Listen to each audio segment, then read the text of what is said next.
Everyone, I am advocate सपना कौशिक और आज हम बात करने वाले हैं एक बहुत ही इंपॉर्टेंट टॉपिक के बारे में। ये टॉपिक है सेक्शन 125 सीआरपीसी, जिसके बारे में अक्सर महिलाएं और पुरुष दोनों जानना चाहते हैं कि अगर हम तलाक लेते हैं या हमारी पत्नी हमें छोड़कर चली गई है या कोई पत्नी अपने पति से अलग होना चाहती है, तो वो ये जानना चाहती है कि हमें जीवन यापन के लिए कितना गुजारा भत्ता यानी कि मेंटेनेंस अपने पति से मिल सकता है या पति को देना पड़ेगा। आज हम इसी को डिटेल में डिस्कस करेंगे क्योंकि इसके ऊपर मध्य प्रदेश हाई कोर्ट ने भी एक बहुत ही इंपॉर्टेंट जजमेंट दिया है।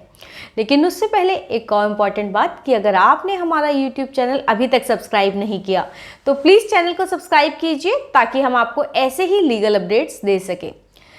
सीआरपीसी का सेक्शन 125 कहता है कि कोई भी ऐसा व्यक्ति जिसके पास सफिशिएंट मीन्स हैं यानी कि जिसके पास इनकम है, इनकम का कोई सोर्स है, वो अपनी पत्नी को मेंटेन करने से मना नहीं कर सकता या अपने माइनर बच्चों को मेंटेन करने से मना नहीं कर सकता, अपने माता पिता को मेंटेन करने से मना नहीं कर सकता। यानी कि उनको किसी भी व्यक्ति को जिसके पास आय का साधन है उसे अपने माता पिता, अपने बच्चे और पत्नी का गुजारा भत्ता देना होगा अगर वो खुद का जीवन यापन कर पाने में असमर्थ है। अगर वाइफ वर्किंग है तो भी क्या उसको मेंटेनेंस देना पड़ेगा। इसको लेकर बहुत बार डिफरेंट हाई कोर्ट्स ने और सुप्रीम कोर्ट ने भी जजमेंट दिए हैं। इसी को आज हम डिटेल में डिस्कस करने वाले हैं।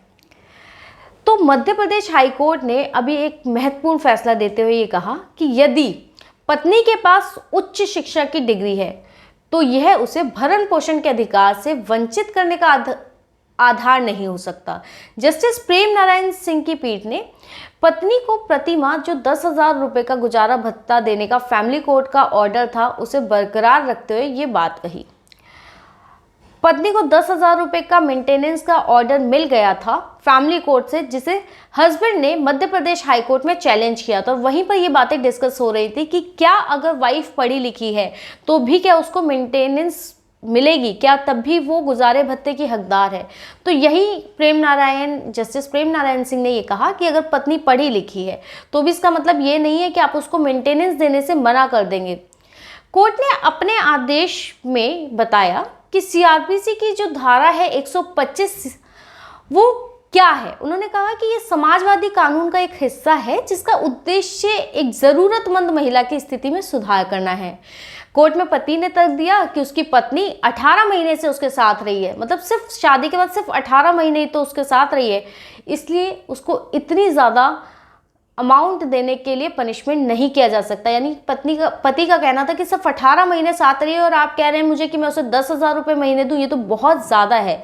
इसके अलावा उसने ये भी कहा कि मेरी जो वाइफ है उसने MBA किया हुआ है और वो मुझसे ज़्यादा कमाती है, वो कम से कम 28,000 रुपये महीना कमाती है, जबकि मैं जो कि पिटिशनर पति है जिसने हाई कोर्ट में ये अपील डाली है उसने कहा मैं सिर्फ 20,912 रुपये महीने कमाता हूँ।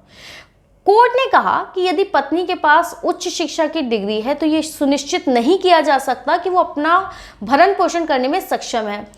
इसके अलावा पति ने अपनी पत्नी को बिना किसी कारण के, यानी कि उसके पास कोई कारण नहीं था, फिर भी उसने अपनी पत्नी को छोड़ दिया और ये कहा कि पत्नी उससे अलग रह रही है। तो कोर्ट ने ये कहा कि आपने अपनी पत्नी को बिना किसी कारण के छोड़ दिया और अब आप ये कह रहे हैं कि आप उसको मेंटेनेंस नहीं देंगे और वो अपनी माता पिता के साथ रह रही।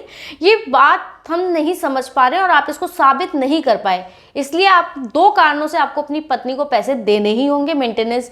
एक, आपने बिना किसी कारण के अपनी पत्नी को छोड़ा, और दूसरा, ठीक है कि वो कमाती है लेकिन इस वक्त वो बेरोजगार है और उसने MBA किया है लेकिन फिर भी आप उससे ज़्यादा कमाते हैं। आपके इनकम एफिडेविट से ये पता चलता है कि आप 40,000 रुपये तक कमाते हैं, जबकि आपकी जो पत्नी है वो इस समय बेरोजगार है, इसलिए आपको अपनी पत्नी को 10,000 रुपये महीना देना पड़ेगा।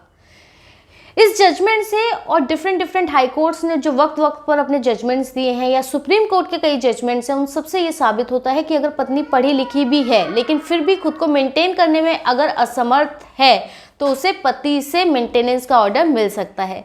आपको ये वीडियो कैसा लगा और आप किन और मुद्दों पर वीडियोस चाहते हैं प्लीज़ कमेंट सेक्शन में बताएं। धन्यवाद।